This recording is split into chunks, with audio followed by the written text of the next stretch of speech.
Hello everyone, 24 मई this is the date of prelims examination. 3 महीने से भी कम टाइम बचा हुआ है एंड आई नो जो सीरियस एस्पिरेंट्स हैं they are giving their 100%, they are doing lot of hard work, but there are certain areas जिनको अगर आपने कंट्रोल नहीं किया, those things can destroy your focus, your confidence and your efficiency. And these things, they are not academic things, these are behavioral patterns. So in this video I want to talk about 5 such things जिनको आपको identify करना है, जिनको आपको control करना पड़ेगा। And first such thing is distractions avoid करने हैं। यूपीएससी 25 का रिजल्ट कभी भी आ सकता है। ऐसा भी हो सकता है कि जब ये वीडियो आप देखें तो रिजल्ट आ चुका हो, एंड रिजल्ट आने के बाद YouTube will be flooded with toppers videos, toppers की स्ट्रेटजी, उनका इंटरव्यू, उनकी book list, how I crack this examination, इस तरह के दुनिया भर के वीडियोस आपको यूट्यूब पे देखने को मिलेंगे। और ये हमारी टेंडेंसी होती है कि हम उनको देखने लग जाते हैं, और एक बार आपने देखना स्टार्ट किया तो फिर टाइम कब चला जाएगा आपको पता नहीं चलेगा। एंड यू नो 3 महीने से भी कम टाइम हमारे पास अवेलेबल है, एक एक मिनट क्रूशियल होता है। तो इन वीडियोस को नहीं देखना है, बिकॉज ये जो स्ट्रेटजी होंगी ये आपको हेल्प नहीं करेंगी। ये उन लोगों के लिए होंगी जिनका टारगेट 27 होगा, एंड अभी इतना कम टाइम बचा है कि आप अपनी स्ट्रेटजी चेंज भी नहीं कर सकते हो। ये पहला पॉइंट है। दूसरा, ये जो वीडियोज होते हैं, कौन सा वीडियो जेन्युइन है, कौन सा वीडियो पेड है, इसको आइडेंटिफाई करना बड़ा ही डिफिकल्ट होता है। तो मेरी एडवाइस ये होगी कि इस तरह के वीडियोस नहीं देखने हैं, स्ट्रेटजी चेंज नहीं करनी है। दूसरी चीज, ये जो मोबाइल फोन है इसको आपको दूर रखना होगा, बिकॉज अगर आप स्टडी कर रहे हैं और फोन आपके पास है तो फिर कंसंट्रेशन नहीं होगा।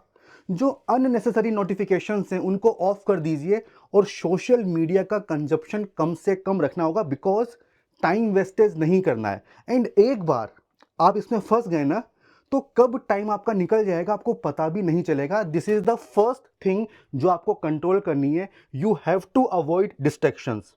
Second thing is you have to align your routine with exam timing. आपको पता है प्रीलिम्स में जीएस पेपर होगा सुबह 9:30 बजे 9:30, एंड सीसेट होगा दिन में 2:30 PM पे। तो इस टाइम पे आपका ब्रेन, आपका माइंड फुल्ली एक्टिव होना चाहिए, तभी आप अपना टॉप नॉच परफॉर्मेंस दे पाओगे।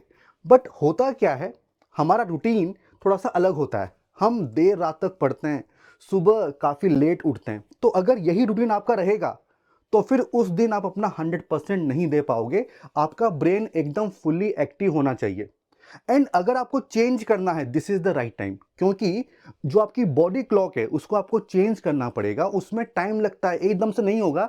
तो अगर आपका रूटीन यूपीएससी एग्जाम के साथ अलाइन नहीं है तो उसको आपको चेंज करना पड़ेगा, ताकि उस दिन आप फुल्ली एक्टिव हो सकें। तो करना क्या है, मॉर्निंग आवर्स में जीएस पे फोकस करिए। अगर आप टेस्ट सीरीज लगा रहे हैं तो सुबह 9:30 पे आप जीएस का पेपर लगाइए। अगर आप सीसेट पढ़ रहे हो तो उसको दिन में पढ़ो 2:30 के आसपास। अगर आप सीसेट का पेपर लगा रहे हो तो उसको दिन में लगाइए, ताकि उस दिन आप अपना 100% दे सकें। This is the second area जो आपको कंट्रोल करना है। The third one is you have to stop resource hunting.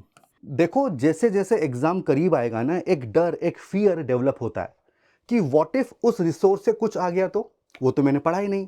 तो फिर हम क्या करेंगे, हम नए नए रिसोर्सेज ढूंढेंगे, उनको प्रिपेयर करेंगे, नई पीडीएफ, नई करंट अफेयर मैगजीन्स।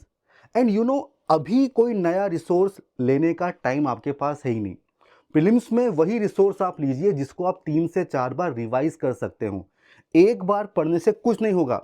तो अगर आप 10 रिसोर्सेज को एक बार पढ़ रहे हैं उससे आपको बिल्कुल भी फायदा नहीं होगा। रादर जो सिंगल रिसोर्स है उसको आप 10 बार पढ़िए, वो रिवाइज होगा, अच्छे से आप रिकॉल कर पाएंगे और उससे आपके क्वेश्चन बन जाएंगे। तो रिसोर्स हंटिंग बिल्कुल भी नहीं करनी है। This is the third such area जिसको आपको कंट्रोल करना है।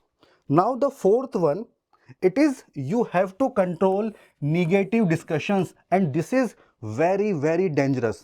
देखो, हर साल लोग स्पेकुलेट करते हैं with respect to prelims examination कि इस बार कुछ ऐसा होगा, करंट अफेयर का वेटेज बढ़ जाएगा, स्टैटिक का वेटेज कम हो जाएगा, वो मैगजीन ज़्यादा इंपॉर्टेंट है, सी सेट बड़ा ही टफ आएगा। और इन सब चीज़ों से होता क्या है, आपका कॉन्फिडेंस खत्म हो जाता है। और उससे आपकी एफिशिएंसी अफेक्ट होती है। आज तक कोई भी यूपीएससी के एग्जाम को प्रिडिक्ट नहीं कर पाया है, तो मेरी एडवाइस ये होगी इस तरह के निगेटिव डिस्कशन से बचें। इनसे आपका कोई फायदा नहीं होगा, इनसे केवल आपका नुकसान होने वाला है। So this is the fourth such thing जिसको आपको कंट्रोल करना है। The last one, you have to take care of your sleep and health. This is again very important. काफ़ी कम लोग इसकी बात करते हैं। देखो, हमें क्या लगता है कि करना काफ़ी कुछ है, टाइम हमारे पास काफ़ी कम है, ये बात सही भी है, और हम टाइम ढूंढते हैं। और वो टाइम कहाँ से मिलेगा? हम अपने स्लीप टाइम को कम कर देंगे, 3 घंटा, 4 घंटा, 5 घंटा, बट इससे आपका फ़ायदा नहीं होगा, नुकसान ही होगा। देखो, ये जो एग्ज़ाम है ना, this is not about just knowledge. यहाँ पे कंसंट्रेशन ज़रूरी है, यहाँ पे फोकस ज़रूरी है, यहाँ पे डिसीजन मेकिंग ज़रूरी है, और वो तभी होगा जब आपका माइंड फुल्ली एक्टिव होगा। और वो एक्टिव कब होगा? जब आप प्रॉपर स्लीप ले रहे हैं। तो कोशिश करें कि 6 से 7 घंटे की स्लीप आप डेली बेसिस पे ले रहे हैं। This is very important. बाकी जगह आप टाइम वेस्टेज कम कर दीजिए, बट यहाँ पे नहीं करना है। 6 से 7 घंटे कंसिस्टेंटली, रेगुलरली आप स्लीप टाइम अपना रखिए। This is very important. And yes, health is also very important. तो आपकी डाइट अच्छी होनी चाहिए, प्रॉपर हाइड्रेशन होना चाहिए, एंड अगर पॉसिबल है तो कुछ लाइट सी एक्सरसाइज भी आप कर सकते हैं, जिससे आपका ब्रेन, आपका जो माइंड है, वो फुल्ली एक्टिव रहे। तो ये वो 5 चीज़ें हैं जो आपको कंट्रोल करनी होगी at this point of time. Because अगर इनको कंट्रोल नहीं किया, जैसा मैंने बताया, these things can destroy your focus, your concentration, your confidence and your efficiency. और अगर इनको कंट्रोल कर लिया तो फिर this would lead to enhanced focus and stability, and at this point of time stability is more important than intensity. So this is the strategy. Hard work आप कर ही रहे हैं, लेकिन इन चीज़ों का भी आपको ध्यान रखना होगा। अगर ऐसा करते हो तो प्रीलिम्स क्लियर करने के चांसेस काफ़ी ज़्यादा बढ़ जाएंगे। अब कमेंट सेक्शन में आप मुझे बताइए कि बेस्ड ऑन दिस डिस्कशन वो कौन सी मिस्टेक्स हैं जो आपको परेशान कर रही हैं in your preparation. All the best and goodbye.